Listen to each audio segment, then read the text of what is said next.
Ketika saya tamat SD di kampung, saya mau masuk pesantren.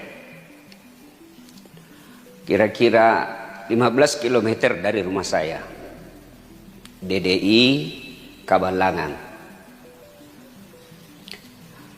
Pimpinannya waktu itu Kiai Haji Abdurrahman Ambot Daleh almarhum. Besar itu pesantren. Tapi ketika saya menyampaikan hajat saya kepada bapak saya waktu itu, beliau katakan, saya tidak bisa sekolahkan kamu di pesantren. Pesantren kan waktu itu lebih mahal daripada sekolah umum. Pesantren harus bayar biaya pondok, asrama, uang makan, cuci pakaian dan lain sebagainya. Sementara sekolah umum cukup bayar OSIS, BP3, uang pramuka. Ya kurang lebih 2 kali lipat lah sekolah pesantren dari sekolah umum. Saya protes waktu itu. Saya bukan mau beli motor. Saya mau sekolah agama. Bapak saya bilang, saya tahu, tapi saya tidak bisa sekolahkan kamu. Saya ngadu kepada Allah, saya protes kepada Allah. Saya tamat SD. Kenapa orang tuaku miskin? Saya tidak terima. Saya alhamdulillah sejak SD rajin ke masjid. Akhirnya saya sekolah SMP.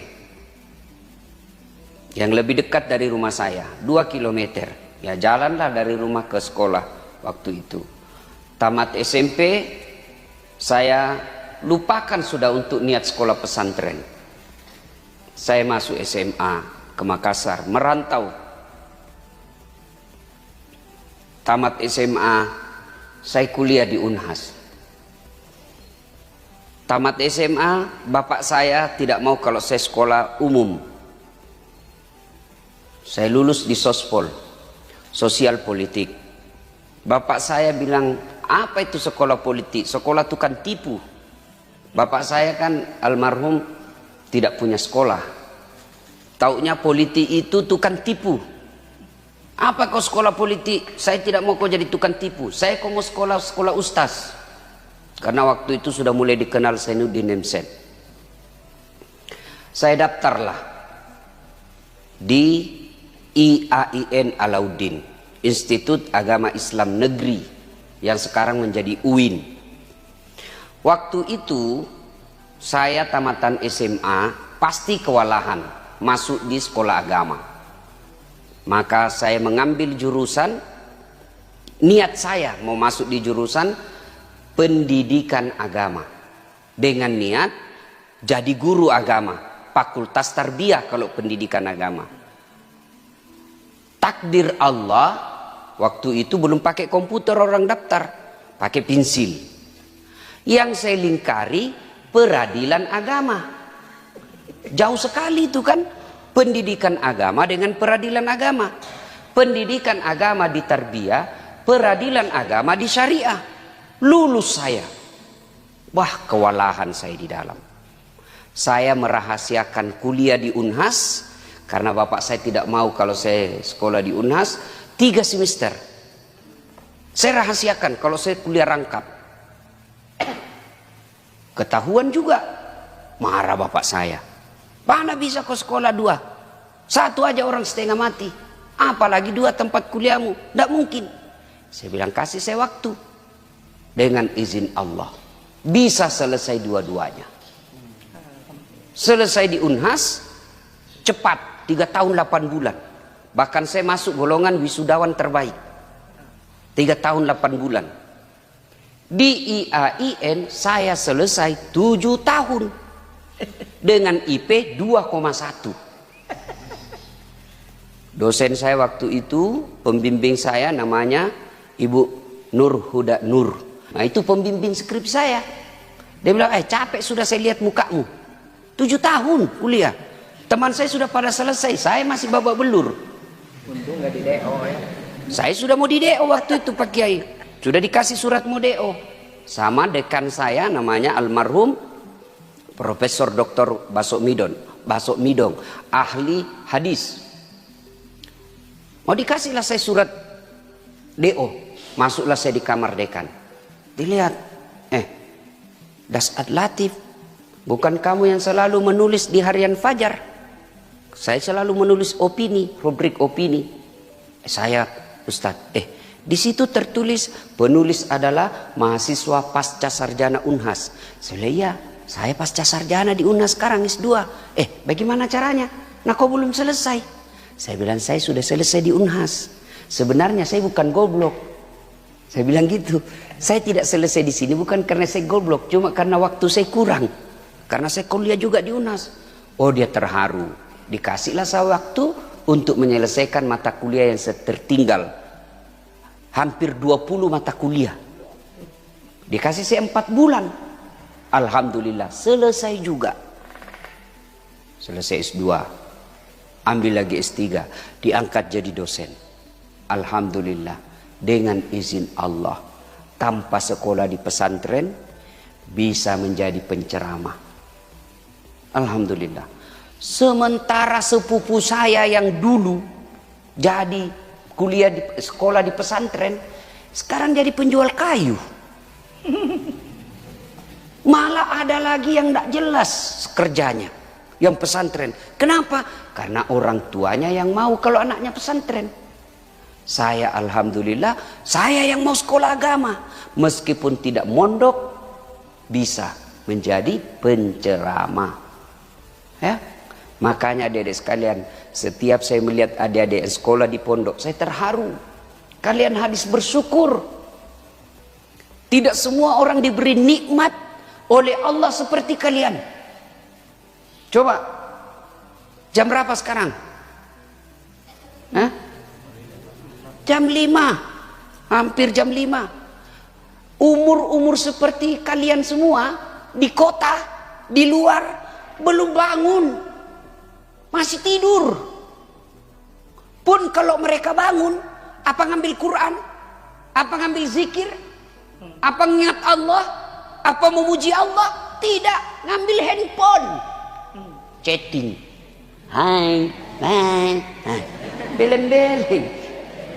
Coba, alhamdulillah, kalian nanti selesai ini sarapan.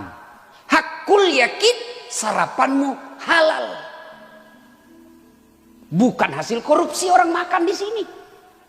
Bukan hasil sogok. Bukan hasil nipu. Halal 100% yang kalian makan. Coba. Sudah makan. Bercengkrama lagi sama teman. Mana ada temanmu di sini yang jahat? Temanmu di sini penghafal Quran. Temanmu di sini belajar agama. Bukankah 7 golongan di padang mahsyar kelak yang dilindungi oleh Allah, satu di antaranya mereka yang bertemu dan berpisah karena Allah, bukan karena sinetron. Bukan berpisah dan bertemu karena sepak bola. Bukan berpisah dan bertemu karena kampanye, tapi berpisah dan bertemu, berpisahnya karena Allah. Kalian semua lah ini. Tapi di pondok kan tidak enak, Ustaz. Makan tempe. Sate, sayur tempe. Sate, sayur tempe. Masih mau tidur dibangunkan. Pak, pak, pak. Iya toh? Bang. Iya kan? Tapi jangan putus asa. Romai Rama berkata, berakit-rakit dahulu, berenang-renang ke tepian, sakit-sakit dahulu, susah-susah dahulu, lalu kemudian berbahagia. Itu kata lagu. Itu lagu saya waktu kecil. Ya toh? Sekarang lagunya anak-anak, putar ke kiri nona, putarlah ke kiri. Beleng-beleng. Ada yang lebih parah. Ibu-ibu di depan 1, 2, bapak-bapak di belakang 3. Pernah hancur. Kalau kita lagu-lagu kan, ya apa haram lagu? Tidak, tergantung lagunya. Kalau lagunya nasihat, ya bolehlah. Orang kaya, mati. Orang miskin, mati. Raja-raja, mati. Rakyat biasa, Hai, mati. Tidak ada berani. Semua mati. Lagu-lagu seperti itu boleh. Yang tidak boleh itu ya lagu-lagu jorok. Pulang-pulangku berbadan dua. Wih, hamil dia pulang. Nah, adik-adik sekalian, nah tentu sekolah agama Allah janjikan maqamam mahmuda, diangkat derajatnya, derajat di dunia, derajat di akhirat. Maka adik-adik sekalian, kalian harus bersyukur kepada Allah bisa mondok. Manfaatkan dengan baik. Jangan sampai sudah mondok makannya sate. Apa itu? Sayur tempe. Sayur tempe. Tidurnya terbatas. Tidak pernah pegang handphone. Tidak pernah lihat cewek. Dibatasi. Lihat pun sedikit-sedikit saja. Iya. Iya toh.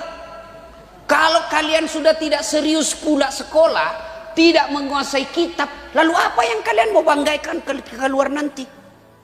Teman-temanmu di luar, oh dia enak di dunia, dia ke mall, naik sepedaan, ya, bajunya enak yang dia mau pakai, makannya nyaman, meskipun nanti belum tentu masa depannya baik.